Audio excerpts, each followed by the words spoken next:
Hello दोस्तों, नमस्कार। आप सभी का एक बार फिर से हार्दिक स्वागत करता हूं। बात करेंगे 5 मार्च के फर्स्ट एडिटोरियल सेशन की।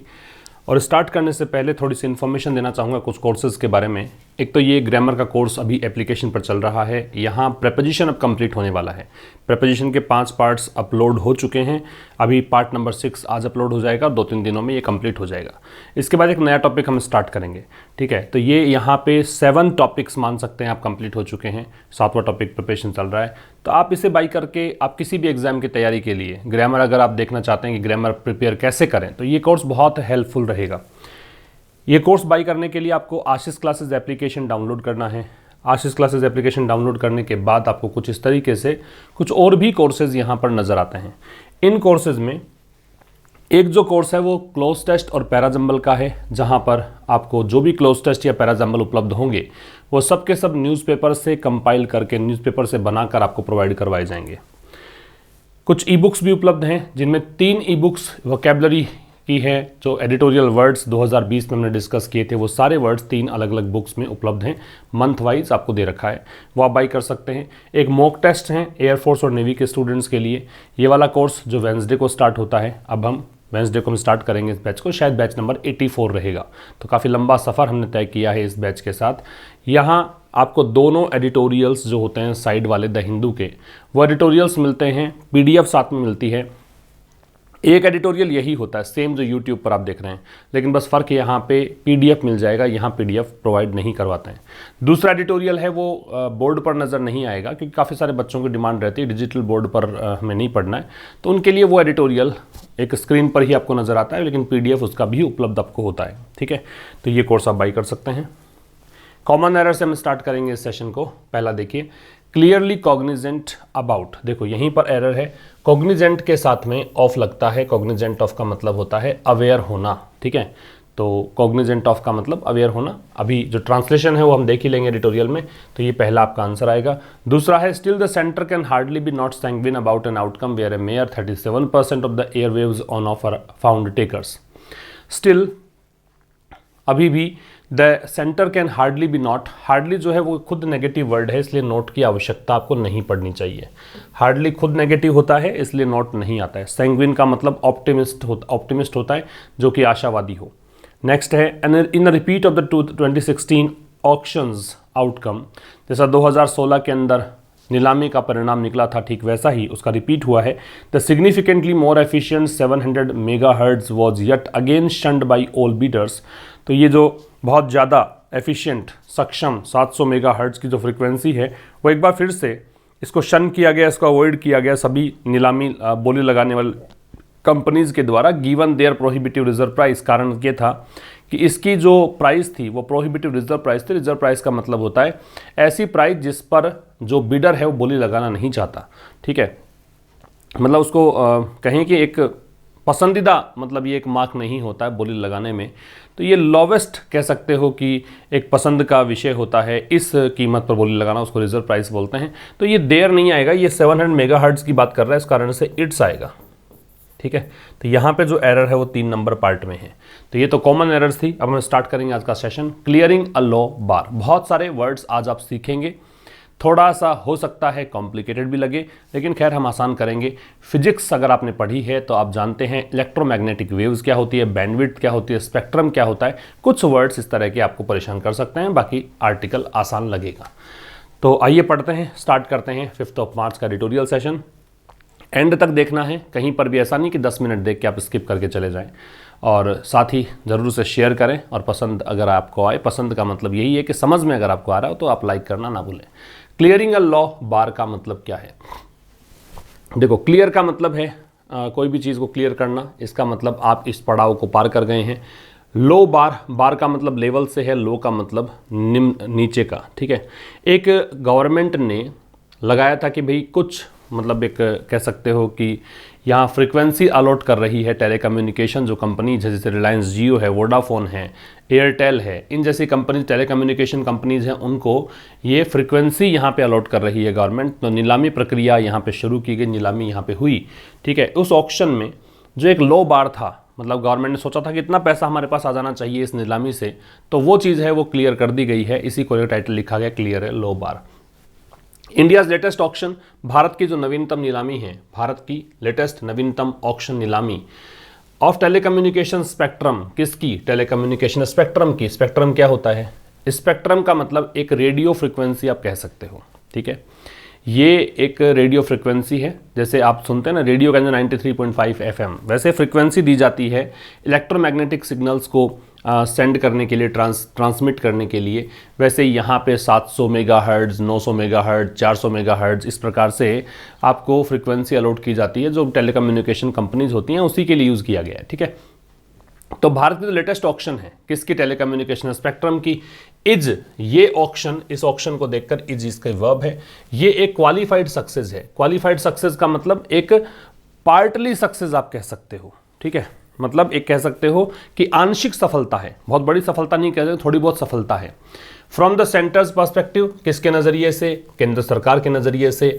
पर्सपेक्टिव का मतलब नज़रिया होता है, पर्सपेक्टिव का मतलब आउटलुक, ठीक है, स्टैंड पॉइंट। तो केंद्र सरकार के नज़रिए से ये जो काम हुआ है नीलामी के अंदर, तो ये एक आंशिक सफलता है। Mainly because the winning bids, mainly मुख्यतया, बिकॉज क्योंकि, द विनिंग बिड्स, देखो बिकॉज होता है वो कंजंक्शन होता है, और बिकॉज ऑफ जो होता है वो प्रेपोजिशन होता है, याद रखिएगा। कारण क्या है? कारण है the winning bids cumulatively, cumulative मतलब सामूहिक रूप से, क्यूमुलेटिव का मतलब होता है सामूहिक रूप से, ठीक है। मुख्यतया जो विनिंग बिड्स है, जो मतलब बोली लगाई गई और वो बोलियां जो कि सफल भी रही, ठीक है। नीलामी में बोली सब लगाते हैं लेकिन सफल रही जो बोली, वो विनिंग बिड्स हैं। क्यूमुलेटिवली वो सामूहिक रूप से एक्सीडेड, वो सारी जो बोली लगी थी, जो जीत वाली बोली लगी थी, जिस बोली को स्वीकार किया गया था, जिस बोली के कारण वो मतलब जो फ्रीक्वेंसी है अलॉट कर दी गई थी किसी कंपनी को, तो ये जो है एक्सीड कर गई। एक्सीड का मतलब है अधिक निकल जाना, मोर देन होना। यही कारण है कि जब इसका मतलब ही मोर देन होता है तो एक्सीड के पहले आप मोर नहीं लगा सकते और एक्सीड के बाद आप देन नहीं लगा सकते, ठीक है। तो ये एक्सीड कर गई the governments own low expectations, government की खुद की जो लो एक्सपेक्टेशंस थी, गवर्नमेंट की खुद की, ये ऑन जो है वो इम्फेसाइजर है, इम्फेसाइज करने का काम कर रहा है, जोर डालने का काम कर रहा है। तो ये खुद की जो एक्सपेक्टेशंस थी, आशाएं थी, किसकी? फॉर रिसीट्स, इसको रिसिप्ट नहीं पढ़ते, इसको रिसीट पढ़ते हैं। जो प्राप्तियों की आशा गवर्नमेंट ने लगा रखी थी from the sale of air waves, जो ये क्या कह सकते हो, वायु तरंगे, ठीक है। अब फिजिक्स के बंदे समझ सकते हैं इसको। तो ये एयर वेव्स हैं, उसकी बिक्री से, मतलब कहने का मतलब ये स्पेक्ट्रम जो अलॉट किया है ना कंपनीज को, टेलीकम्युनिकेशन स्पेक्ट्रम जो अलॉट किया कंपनीज को, अलग अलग फ्रीक्वेंसी अलॉट की है, तो इसमें गवर्नमेंट ने अपनी कुछ प्राप्तियों को संबंधी कुछ एक्सपेक्टेशंस लगा रखी थी कि हमें इतनी प्राप्तियां इससे हो जाएंगी, और उस चीज़ को उसने सामूहिक रूप से जो विनिंग बिड्स है उसने इसको पार कर दिया, इस बार को, इस लो बार को क्लियर कर दिया। यही इसलिए टाइटल इसको दिया गया है, ठीक है। तो यहाँ समझने योग्य बातें थी। इंडिया लेटेस्ट ऑक्शन सब्जेक्ट था, इज इसकी वर्ब थी।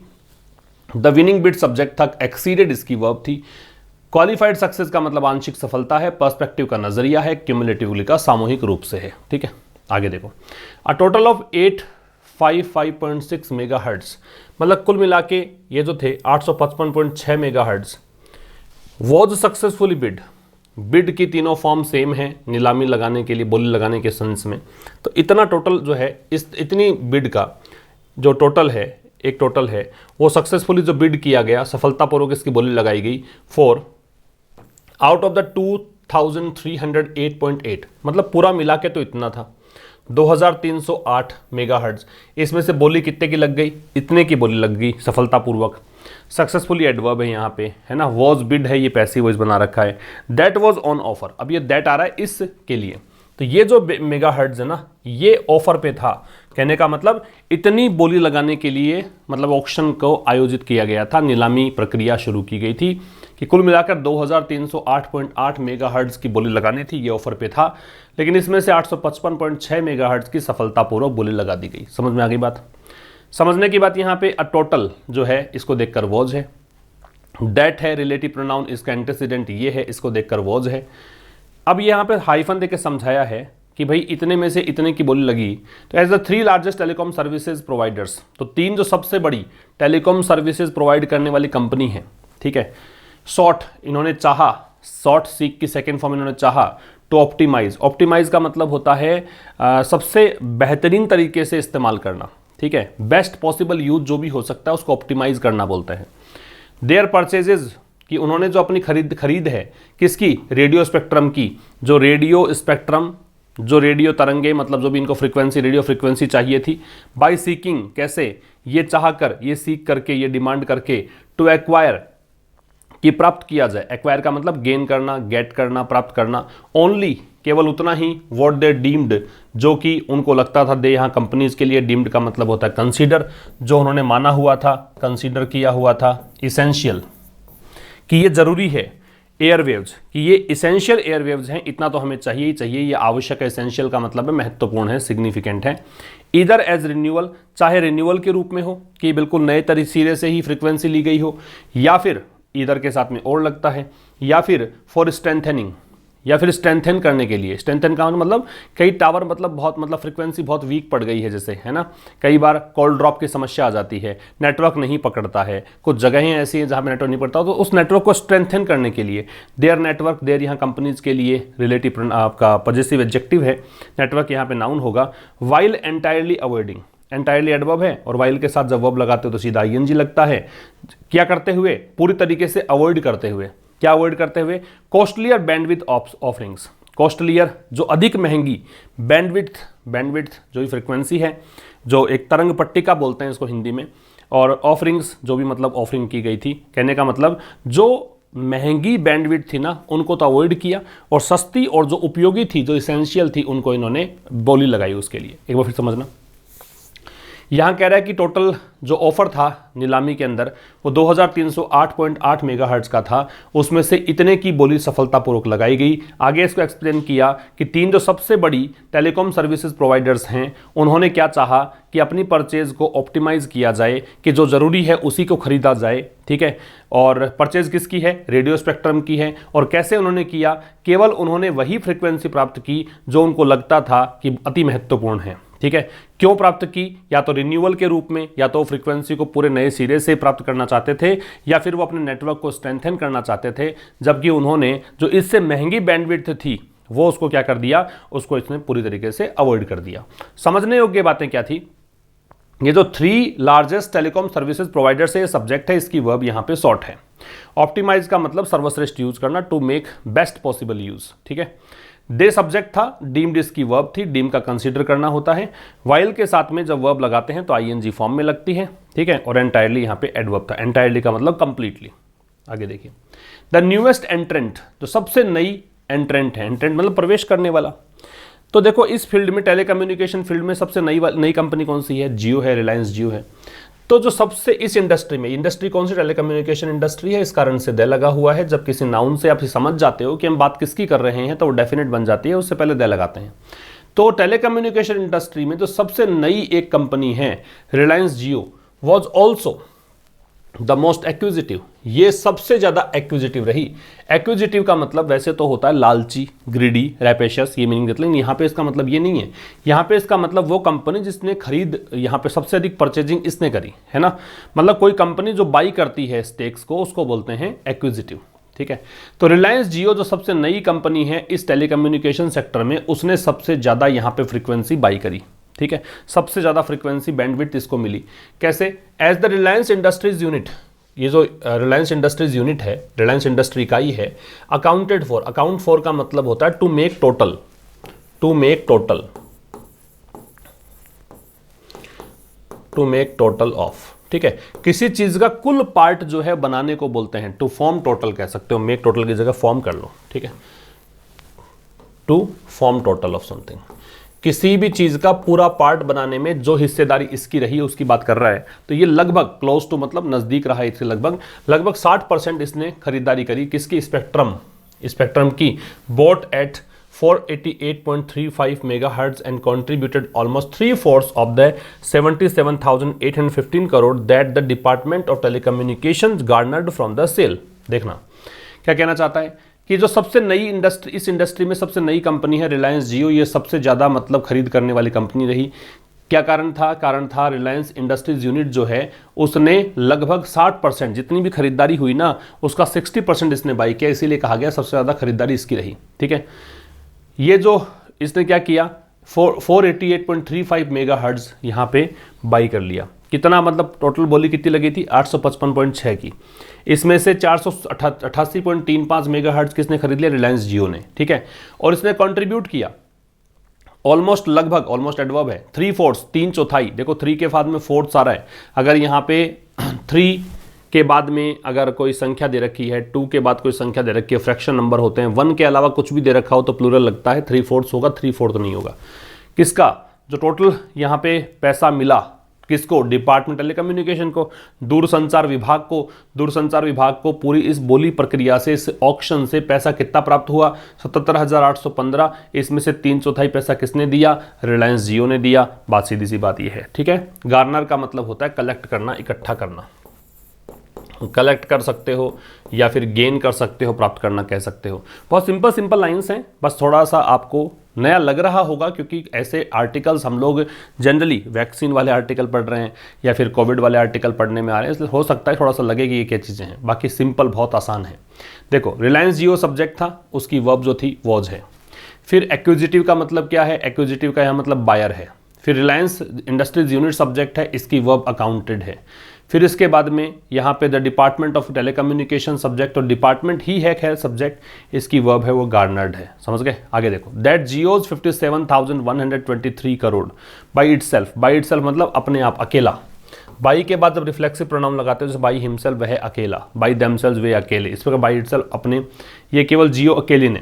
तो जियो कंपनी जो है, जियो ने 57,123 रुपये करोड़ की खरीदारी करी, मतलब 488.35 मेगाहर्ट्ज इसने बाई किया। इसके लिए जो टोटल धनराशि थी तीनों कंपनीज ने मिलाकर, या जो पैसा दिया था वो 77,815 करोड़ दिया था, उसमें से जियो ने अकेले ने कितने दिए, 57,123 करोड़, इसलिए इसने बाई इटसेल्फ का प्रयोग किया, इसने अकेले ने इतने पैसे दिए।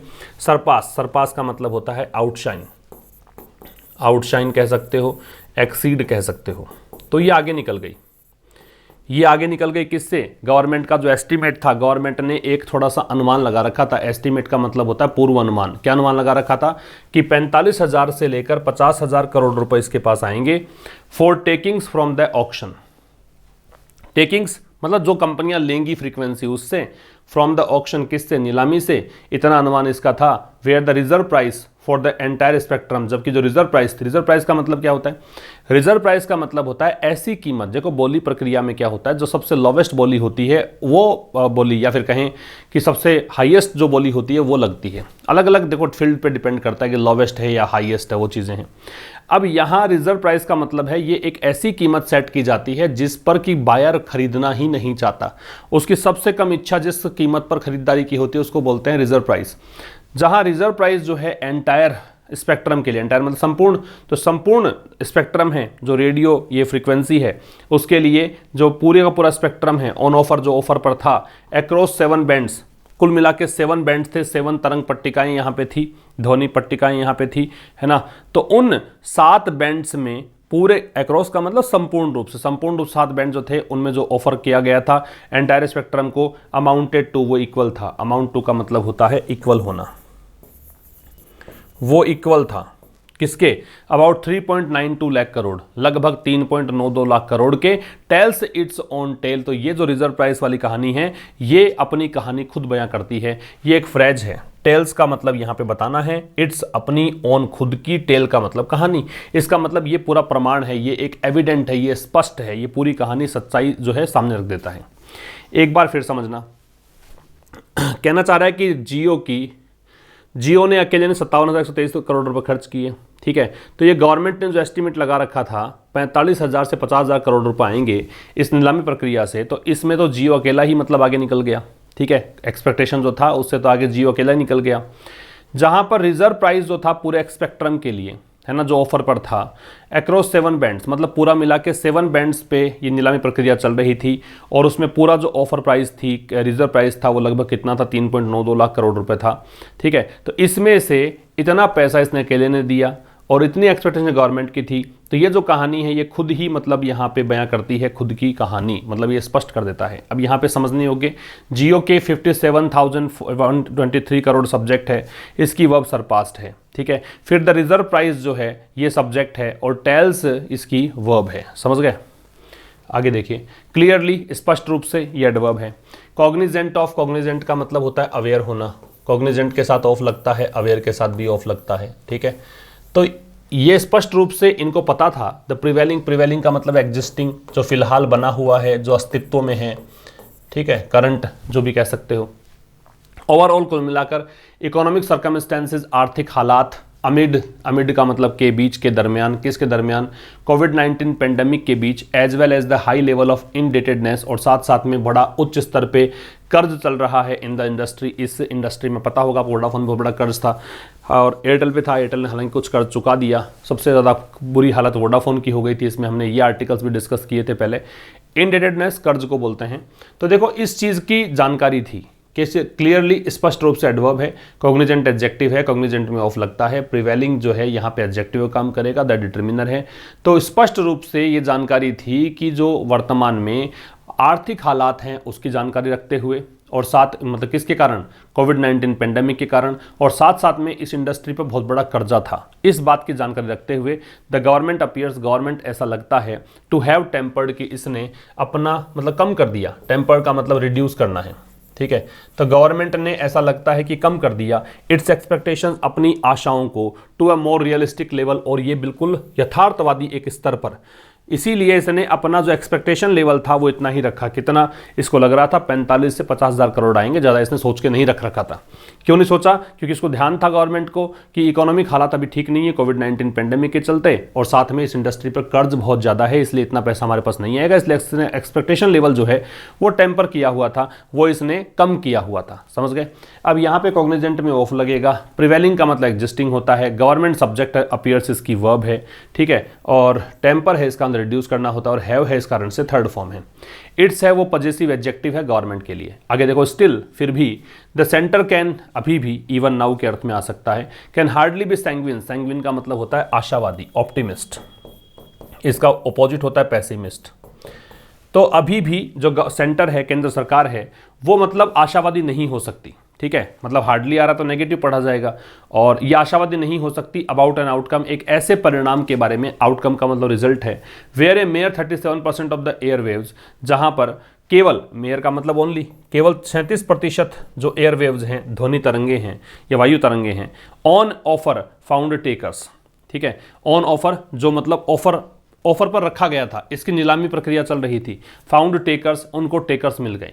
अभी भी सेंटर जो है वो मतलब मुश्किल से ही या ना के बराबर या नहीं हो सकती, आशावादी नहीं हो सकती इस परिणाम के बारे में कि जहां कि जो ऑफर था उसका 37% ही यहाँ पे उसको टेकर्स मिले, है ना, बात समझ में आ रही है।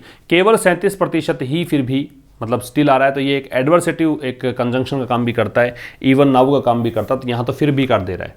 ठीक है, सब कुछ ठीक रहा, लेकिन फिर भी जितना मतलब ऑफर पे था ना, जितना नीलामी करने की बात हमने की थी, उसमें 37% को ही टेकर्स मिले, उसी के बायर्स मिले, बाकी खरीदार ही नहीं मिले। ठीक है, ये मतलब है।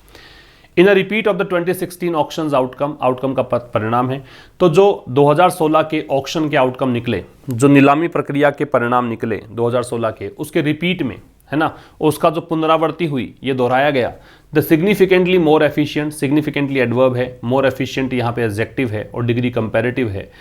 तो सिग्निफिकेंटली काफ़ी बड़े स्तर पर, मोर एफिशिएंट काफ़ी ज़्यादा सक्षम, 700 megahertz was yet again, yet again का मतलब ये काफ़ी बार प्रक्रिया हो चुकी है और एक बार फिर से हो गई, उसको यट अगेन बोलते हैं। देखो, कोई भी चीज़ एक बार दोबारा हुई, अगेन कह सकते हो, फिर से हो गई तो यट अगेन कह सकते हो। तो 700 मेगाहर्ट्ज जो है वो एक बार फिर से शन का मतलब है इसको अवॉइड किया गया, इस फ्रीक्वेंसी को अवॉइड किया गया। अवॉइड कह सकते हो, एस्च्यू कह सकते हो, ठीक है, इवेड कह सकते हो। तो इसको अवॉइड किया गया किसके द्वारा? सभी बोली लगाने वालों के द्वारा, ऑल बिडर्स के द्वारा, गिवन ये देखते हुए, क्या देखते हुए? इट्स प्रोहिबिटिव रिजर्व प्राइस, क्योंकि इसकी, इट्स आ रहा है इसके लिए, प्रोहिबिटिव, ये मैंने कॉमन एरर में दिया था, प्रोहिबिटिव निषेधात्मक, रिजर्व प्राइस का मतलब बताया मैंने कि वो प्राइस जिस पर की बोली लगाने वाला बोली लगाना नहीं चाहता है, उस प्राइस को बोलते हैं रिजर्व प्राइस। जैसे 2016 के ऑक्शन का परिणाम आया था ना, ठीक उसी तरीके से उसका रिपीट यहाँ पे देखने को मिला। रिपीट यहाँ पे नाउन का काम करेगा क्योंकि ए लगा रखा है। उसी तरीके से काफ़ी ज़्यादा सक्षम जो एक मेगाहर्ट्ज है, 700 मेगाहर्ट्ज, इसको एक बार फिर से इससे अवॉइड किया गया सभी बिडर्स के द्वारा, किसी ने इसकी बोली नहीं लगाई। कारण क्या था? इसका प्रोहिबिटिव रिजर्व प्राइस। ठीक है, it is a little hard, ये थोड़ा मुश्किल है। टू फैदम, फैदम का मतलब होता है अंडरस्टैंड, अंडरस्टैंड समझना, या फिर इसको कॉम्प्रीहेंड भी कह सकते हो, इसे आप कॉम्प्रीहेंड भी कह सकते हो। तो ये समझना थोड़ा मुश्किल है। द गवर्नमेंट्स अप्रोच, कि सरकार की अप्रोच को समझना मुश्किल है। कैसी अप्रोच? टू प्राइसिंग दिस, ये अप्रोच के साथ टू लग रहा है, इसी कारण से यहाँ पे प्राइसिंग आगे आईएनजी फॉर्म नाउन बना हुआ है। अगर ये टू इसके साथ होता तो टू प्राइस होता। बात समझ में आ रही है? जब कोई प्रेपोजिशनल फ्रेज होती है तो उसके बाद में आईएनजी लगाते हैं, तो ये प्रेपोजिशनल फ्रेज बना रहा है। तो कह रहा है कि approach to pricing this nationally valuable resource, nationally राष्ट्रीय स्तर पर वैल्यूएबल मूल्यवान रिसोर्स संसाधन, कौन सा? टेलीकम्युनिकेशन की बात कर रहे हैं। ठीक है, तो ये थोड़ा समझना मुश्किल है, गवर्नमेंट की अप्रोच को समझना मुश्किल है। गवर्नमेंट किस तरीके से कीमत लगाती है इस राष्ट्रीय स्तर पर बहुमूल्य जो संसाधन इसका है, टेलीकम्युनिकेशन इंडस्ट्री है, उसमें कैसे कीमतें सेट करती है, समझना थोड़ा मुश्किल है। स्पेशली विशेष करके गिवन, ये देखते हुए, ये प्रेपोजिशन है, इसका मतलब है कंसीडरिंग। क्या देखते हुए? इट्स अवाउड, अवाउड का मतलब डिक्लेयर्ड, घोषित या फिर स्टेटेड, जो कहा गया था। इंटेंशन का मतलब इरादा, क्या इरादा था? ऑफ एक्सेलरेटिंग, एक्सेलरेट का मतलब तेज कर देना गति को। द डिजिटाइजेशन, ये हो गया डिजिटलीकरण, ठीक है, ऑफ द इकोनॉमी, अर्थव्यवस्था का, इंक्लूडिंग, ये प्रेपोजिशन है जिसमें शामिल है the broadening and deepening of the digital delivery. क्या शामिल है? ब्रॉडेनिंग, अधिक बड़ा स्तर करना, डीपेनिंग, गहरा करना, डिजिटल डिलीवरी मतलब चीज़ों को डिजिटली पहुंचाने का, और the multitude of public services, multitude का मतलब होता है होस्ट या फिर अलॉट, मतलब बहुत बड़ी संख्या में जो पब्लिक सर्विसेज है, जन सेवाएं हैं, उनको पहुंचाने का। टू इंडियाज फारदेस्ट रीचेज, कहाँ पर? भारत का जो सबसे दूरगामी, रीचेज का मतलब पहुंच वाले स्थान जो हैं, दूर दराज क्षेत्रों में डिजिटलीकरण के माध्यम से डिजिटल डिलीवरी करना जो गवर्नमेंट चाहती है। इसने खुद ने ये इरादा अपना बताया था, उसके साथ मतलब अन्याय ये हो रहा। एक बार फिर समझना, इट को देखकर इज है, अ लिटिल डिटर्मिनर है, हार्ड यहाँ पे बन रहा है एडजेक्टिव, ठीक है, हार्ड एडजेक्टिव भी होता है, हार्ड एडवर्ब भी होता है। थोड़ा बहुत ये मुश्किल है समझना, क्या? गवर्नमेंट की अप्रोच को, कि गवर्नमेंट किस प्रकार से राष्ट्रीय स्तर पर मूल्यवान जो रिसोर्स है उसकी प्राइसिंग कैसे करती है, विशेष करके ये देखते हुए कि इसने खुद ने डिक्लेयर किया हुआ अपना इरादा। गवर्नमेंट ने इरादा डिक्लेयर किया था, किस चीज़ का इरादा बताया था? तो ऑफ लग गया है इसको रिलेट करने, कनेक्ट करने के लिए, इसलिए आगे आईएनजी है कि प्रिपरेशन ऑफ, प्रिपरेशन आईएनजी लगता है। ठीक है, तो क्या बताया था कि इन्होंने कहा था कि हम अर्थव्यवस्था का डिजिटाइजेशन करना चाहते हैं, डिजिटलीकरण करना चाहते हैं, जिसमें शामिल है डिजिटल डिलीवरी, किसकी? Public service. पब्लिक सर्विस को कितनी? बहुत सारी पब्लिक सर्विसेज की डिजिटल डिलीवरी को ब्रॉडन करना, स्तर बढ़ाना और उसको अधिक गहरा करना, अधिक मजबूती प्रदान करना। कहाँ पहुंचाना था इनको? भारत के दूर दराज क्षेत्रों में। फारदेस्ट रीजन मतलब दूर दराज क्षेत्र, रीचेज यहाँ पे नाउन बन रहा है। ठीक है, the relatively law, relatively degree comparative है, ठीक है, रिलेटिवली जो है वो डिग्री कंपैरेटिव मतलब कम तुलना करने के लिए काम आता है। इसके बाद में डिग्री पॉजिटिव आती है, याद रखना। कंपैरेटिवली अगर होता तो भी ऐसा ही होता। तो रिलेटिवली लो फ्रीक्वेंसी मतलब तुलनात्मक रूप से जो लो फ्रीक्वेंसी है 700 मेगाहर्ट्ज, फॉर इंस्टेंस उदाहरण के लिए, इज कंसीडर्ड, इसको माना जाता है एज आइडियल, कि ये आदर्श है। ये जो 700 मेगाहर्ट्ज है ये आदर्श फ्रीक्वेंसी है, किसके लिए? एनहांसिंग, बढ़ाने के लिए। एनहांस मतलब बढ़ाना, 4 आ रहा है इसलिए आईएनजी आ रहा है। नेटवर्क अवेलेबिलिटी, नेटवर्क की उपलब्धता, एंड रीच और पहुंच, in the highly urbanised settings, किसमें? हाईली उच्च स्तरीय अर्बनाइज्ड शहरी सेटिंग्स जो व्यवस्थाएं हैं, ऑफ लार्ज बहुत बड़े, डेंसली बिल्टअप, डेंसली बड़ी आबादी वाले, घनी आबादी वाले, बिल्टअप सिटीज जो शहर बसाए गए हैं उनमें। ठीक है, एक बार फिर समझना, तुलनात्मक रूप से जो औरों की बजाय तुलनात्मक रूप से लो फ्रीक्वेंसी, देखो यहाँ पे लोअर नहीं आ सकता क्योंकि यहाँ पे रिलेटिवली का प्रयोग किया है। तो तुलनात्मक रूप से जो लो फ्रीक्वेंसी है 700 megahertz, for instance, for example, उदाहरण के लिए, इज कंसीडर्ड पैसिव है, इसको माना जाता है क्या? कि ये नेटवर्क को बढ़ाने में, नेटवर्क की उपलब्धता बढ़ाने में, अवेलेबिलिटी बढ़ाने में आदर्श है। और किस में आदर्श है? ये किसका आइडियल, किस में आइडियल है? जो पहुंच होती है बहुत उच्च स्तरीय शहरीकरण के जो व्यवस्थाएं हैं, शहर हैं, घनी आबादी वाले शहर हैं, वहां पे नेटवर्क की उपलब्धता बढ़ाने के लिए इस फ्रीक्वेंसी को आइडियल माना जाता है। ठीक है, वेयर, जहां पर, अभी आ रहा है वेयर एडवर्ब ऑफ प्लेस, किसके लिए? इन सिटीज के लिए, वो शहर जहां पर the issue of poor signal, penetration inside buildings, penetration का मतलब भेदना होता है, तो यहां पे इश्यू बना रहता है, किसका? पुअर सिग्नल का, ये खराब सिग्नल है। ठीक है, poor signal penetration inside buildings मतलब कहें कि काफ़ी मतलब खराब सिग्नल पेनिट्रेशन रहता है बिल्डिंग्स के भीतर। बिल्डिंग्स के भीतर जो सिग्नल पेनिट्रेशन है वो काफ़ी खराब रहता है। मतलब सिग्नल पहुंच नहीं पाता है बिल्डिंग्स के भीतर। इज अ परपेचुअल बगबेयर, बगबेयर का मतलब ऐसा मुद्दा जो अपसेट करता है, कोई ऐसी बात जो आपको परेशान करती है। तो ये क्या है, एक परपेचुअल मतलब कंटिन्यूअस, ये लगातार परेशान करने वाला मुद्दा है, इसका मतलब है कंटिन्यूअस। तो ये लगातार परेशान करने वाला मुद्दा है फॉर यूजर्स, यूजर्स के लिए भी और प्रोवाइडर्स के लिए भी। अलाइक का मतलब सेम तरीके से, in the same manner, alike यहाँ पे एडवर्ब है, ठीक है। तो यूजर्स जैसे हम लोग हो गए, प्रोवाइडर जैसे जियो हो गया, वोडाफोन हो गया, एयरटेल हो गया, ये सब प्रोवाइडर्स हैं। फिर समझ लेना, काफ़ी आसान बात है, हालांकि लंबा सेंटेंस हो सकता है।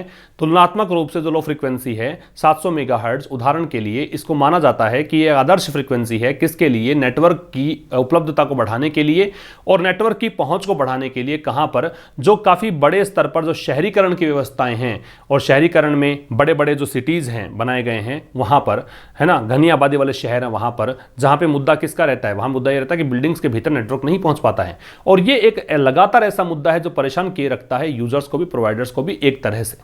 For all the brave talk, brave talk मतलब बड़ी बड़ी बातें कह सकते हो, है ना। For all the brave talk on the auctions outcome providing assurance. अब ये फॉर है, वो एक कंजंक्शन का काम करेगा, इसका मतलब क्योंकि होगा, क्योंकि जो बड़ी बड़ी बातें आपने की है, ऑक्शंस आउटकम, ऑक्शन के परिणाम को लेकर, प्रोवाइडिंग एश्योरेंस मतलब जो आश्वासन दे रहा है आपको, ठीक है, आश्वस्त कर रहा है। द नेशंस टेलीकॉम अथॉरिटीज, राष्ट्रीय जो दूरसंचार अधिकारी हैं, नीड, इनको आवश्यकता है to take a hard look. Take a hard look एक फ्रेज है, इसका मतलब होता है बहुत ही नज़दीक से निरीक्षण करना, बहुत गहराई से जांचना परखना। तो इनको ज़रूरत है जांचने परखने की, क्या, द एंटायर पॉलिसी, पूरी पॉलिसी फ्रेमवर्क को, फ्रेमवर्क का मतलब सिस्टम होता है, पूरी पॉलिसी सिस्टम मतलब इनको देखना पड़ेगा, पूरी नीतियों को ढंग से देखना पड़ेगा। दैट हैज़ कॉन्ट्रीब्यूटेड, वो फ्रेमवर्क जिसने कि कॉन्ट्रीब्यूट किया है, मतलब पॉलिसी फ्रेमवर्क ऐसा है, इनकी नीतियां कुछ ऐसी है जिसने कि काफ़ी हद तक कॉन्ट्रीब्यूट किया है। फेयर शेयर मतलब काफ़ी बड़ा हिस्सा, मतलब काफ़ी बड़े स्तर पर इसने कॉन्ट्रीब्यूट किया है। किस में कॉन्ट्रीब्यूट में टू लगता है, इसने कॉन्ट्रीब्यूट किया है the current precarity in the industry. Precarity का मतलब आप कह सकते हो कि जो खतरा बना हुआ है, जो डेंजर बना हुआ है, जो रिस्क बनी हुई है, फिलहाल जो इस इंडस्ट्री में खतरा मंडरा रहा है, उस खतरे का कारण यह भी है कि इनकी पॉलिसीज ढंग की नहीं थी, अच्छी नहीं थी। समझ रहे हो, फिर समझना। अब देखो, सारी जो ब्रेव टॉक है, जो भी बड़ी बड़ी बातें आपने करी है, जो भी आपने साहस दिखाया है किस चीज़ में, ऑक्शन का जो आउटकम है, जो कि आपको एश्योरेंस दे रहा है, उसको देखकर जो राष्ट्र की टेलीकॉम अथॉरिटीज़ हैं उनको आवश्यकता है, ठीक है। यहाँ पे परिणाम आपके फेवर में आ गए, जितना सोचा था उससे अधिक पैसा आ गया। अब आवश्यकता टेलीकॉम अथॉरिटीज़ को कि वो काफ़ी मतलब गहराई से यहाँ पे जांचे परखे, किसको, पूरा का पूरा जो पॉलिसी फ्रेमवर्क है उसको, फ्रेमवर्क का सिस्टम है, ढांचा है, पॉलिसी मतलब नीति है, एंटायर का कंप्लीट है, द डिटर्मिनर है, एट यहाँ प्रीपोजिशन है, ये लुक के साथ एट लग रहा है, ठीक है। आगे दे रखा है कि वो पॉलिसी फ्रेमवर्क जिसने कि काफ़ी बड़े स्तर पर कॉन्ट्रीब्यूट किया है, किस में, करंट प्रिकैरिटी में, जो वर्तमान में खतरा बना हुआ है इस इंडस्ट्री में, उसमें काफ़ी बड़ा योगदान इसका है, इस पॉलिसी फ्रेमवर्क का है। आगे देखिए, from auction formats that may no longer be relevant. तो आप देखें कि ऑक्शन फॉर्मेट्स जो हैं, जो भी ऑक्शन की प्रक्रियाएं हैं, ऑक्शन का जो भी एक प्रारूप है, दैट में नो लॉन्गर बी रेलेवेंट, और ये फॉर्मेट्स जो हो सकता है कि ज़्यादा आगे अब रेलेवेंट ना रहें, प्रासंगिक ना रहें, अब ये काम के ना रहें। गिवन, कारण क्या है, देखते हुए, ये देखते हुए, कंसिडरिंग प्रेपोजिशन है, the sharply reduced number of players, क्योंकि यहाँ पे नंबर ऑफ प्लेयर्स, प्लेयर्स का मतलब कंपनीज से है यहाँ पे, कि अब बिडिंग प्रोसेस में या फिर कहें टेलीकम्युनिकेशन जो सेक्टर है, इसमें जो कंपनीज हैं वो काफ़ी ज़्यादा मतलब कम हो गई हैं, रिड्यूस्ड नंबर है, काफ़ी कम संख्या इनकी है। टू ग्रोसली अनरियलिस्टिक, अब यहां से लेकर और यहां तक फ्रॉम लग गया, अब टू लग रहा है। Too grossly unrealistic pricing of spectrum, grossly मतलब बड़े स्तर पर, सामूहिक स्तर पर, अनरियलिस्टिक मतलब जो काल्पनिक है, जो रियलिस्टिक नहीं है, यथार्थवादी नहीं है। प्राइसिंग का मतलब कीमतें, स्पेक्ट्रम का मतलब पता ही आपको, स्पेक्ट्रम का मतलब radio frequency. And regulatory norms, और कुछ नियम जो भी मतलब इनको कंट्रोल करने वाली जो भी नियम वगैरह हैं वो। एंड टैक्स प्रैक्टिसेस, और टैक्स प्रक्रियाएं, जो टैक्स लगाए गए हैं वो। दैट थर्टेन, अब ये जो टैक्स प्रैक्टिसेस है उनकी बात कर रहा है कि ये जो टैक्स प्रैक्टिसेस है, टैक्स इतने वसूले जाते हैं इनसे, प्राइसिंग ऑफ स्पेक्ट्रम इतनी ज़्यादा है, रेगुलेटरी नॉर्म्स इतने कड़े हैं कि ये सब डराते हैं, थ्रेटन करते हैं, डराते हैं। To tip the sector in, to tip का मतलब यहाँ पे पोर से है, उडेलना से है, या फिर कहें कि डायरेक्ट करने से है, मतलब कहें कि इस दिशा में पहुँचाने से है। तो ये डराते हैं कि शायद इस सेक्टर को कहाँ पहुंचा दिया जाएगा, कि ये सब चीज़ें इस सेक्टर को पहुंचा देगी। सेक्टर कौन सा है, टेलीकम्युनिकेशन सेक्टर है, कहाँ पहुंचा देगा, अनहेल्दी एंड फ्रैक्शियस ड्यूओप्ले। ड्यूओप्ले मतलब कि दो ही कंपनी रहेंगी, एक मोनोपोली होती है, डिओपॉली है। एक मोनोपॉली होती है जिसमें एकाधिकार होता है, डिओपॉली में दो कंपनियां ही होती हैं। तो यहाँ पे कहीं ऐसा हो जाएगा कि बिल्कुल अनहेल्दी यहाँ पे एक माहौल बनेगा, फिर दो ही रहेंगे तो मनमानी करेंगे, फिर वो अधिक रहेंगे तो कॉम्पिटिटिव एक एनवायरनमेंट बनेगा, एटमॉस्फेयर बनेगा। उस कंडीशन में जो हम कंज्यूमर्स हैं उनको फायदा होता है, यूजर्स को फायदा होगा। जब दो ही रहेंगे तो इनकी मोनोपोली डिओपॉली चलेगी, फिर ये मनमाने ढंग से प्राइसेस हमसे वसूलते रहेंगे। ठीक है, तो ये एक फ्रैक्शियस मतलब बेलगाम, अनरूली, जिस पर कंट्रोल करना संभव ना हो, जिसको नियंत्रित ना किया जा सके, इस प्रकार की डिओपॉली देखने को मिलेगी। The government has its task cut out, तो इसके कारण गवर्नमेंट का काफी कठिन कार्य है। ये जो has its task cut out है, इसका मतलब काफी डिफिकल्ट वर्क है करने के लिए। तो गवर्नमेंट के पास बड़ा मुश्किल कार्य है करने को। फिर समझना, मतलब यहां से शुरू करो, ऑक्शन प्रक्रियाएं हैं वहां से स्टार्ट कर दो। वो ऑक्शन प्रक्रियाएं जो कि हो सकता है कि आगे प्रासंगिक ना हो, किसको देखते हुए, क्योंकि इस सेक्टर में जो कंपनीज है उनकी संख्या बहुत कम है। ठीक है, यहां से लेकर आप देखिए कि स्पेक्ट्रम की जो अनरियलिस्टिक प्राइसिंग है, ग्रोसली मतलब यहां कुल मिलाकर बड़े स्तर पर, सामूहिक स्तर पर, ऊपरी तौर पर कहें तो काफी ज्यादा मतलब अनरियलिस्टिक प्राइसिंग है। मतलब एक आप उस स्तर पर ले जाते हो, स्पेक्ट्रम की जब नीलामी करते हो तो इतना पैसा वसूलते हो। दूसरी बात, रेगुलेटरी नॉर्म्स आपके बहुत कड़े हैं, फिर टैक्स बहुत ज्यादा वसूलते हो। तो ये सब चीजें जो हैं वो यहां पे डराती हैं कि कहीं ऐसा ना हो कि ये सेक्टर जो है वो अनहेल्दी और फ्रैक्शियस डिओपॉली में चला जाए, है ना। टिप इनटू का मतलब है कि इस चीज को उड़ेल दिया, इस चीज को इसमें डाल दिया, ठीक है, डंप कर दिया, डंप भी होता है इसका मीनिंग। ठीक है, तो इसके चलते गवर्नमेंट के पास बहुत मुश्किल कार्य है करने को।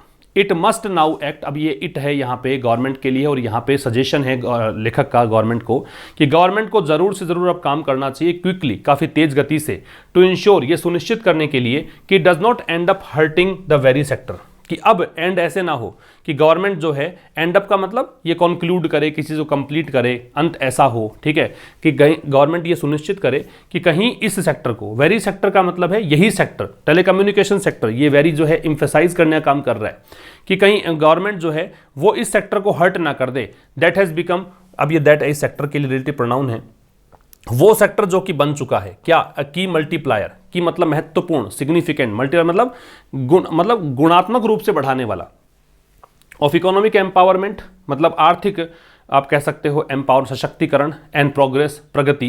तो आर्थिक आधार काफ़ी मजबूती से ये बढ़ा रहा है, ये काफ़ी गुणा, मतलब आर्थिक अपनी चीज़ों को, मतलब जो डेवलपमेंट है उसको कई गुणा ये बढ़ा देता है, आर्थिक प्रोग्रेस को कई गुना बढ़ा देता है।